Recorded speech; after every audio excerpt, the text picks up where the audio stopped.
ဇက်ကောင်လေးရဲ့အတိတ်ကိုပြန်ကြည့်ပါတဲ့ဆိုဒီထဲမှာသူရေးတဲ့ထဲမှာထူကြတယ်ကွာဆရာဇက်ကောင်တိုင်းမှာအတိတ်ရှိတယ်တဲ့အဲ့ဒါလေးကအဲ့တော့ကျွန်မတွေးမိတယ်ကျွန်မရေးတဲ့ဇက်ကောင်ထုမှာကျွန်မအတိတ်မထည့်ဘူးဆရာ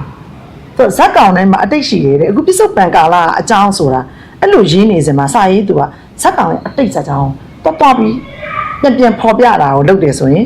အဲ့လိုဖန်တီးရင်အခုအတိတ်ရဲ့အကြောင်းအရာကိုနည်းနည်းရေးတာဖြစ်တဲ့အတွက်ပစ္စုပန်ကာလမှာအရေးပါတဲ့အချက်တွေပေါ်လာတယ်ဟုတ်အဲ့တော့အခုရေးနေတာပဲဒီဇက်ကောင်မှာဘာမှအတိတ်ရှိစရာမရှိဘူးလို့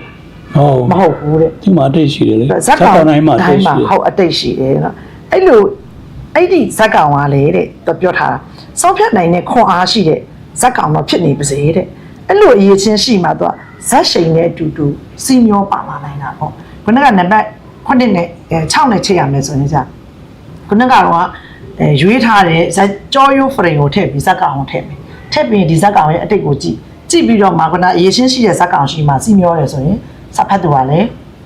အတူတူပါမယ်လို့ပြောချင်တာပေါ့နော်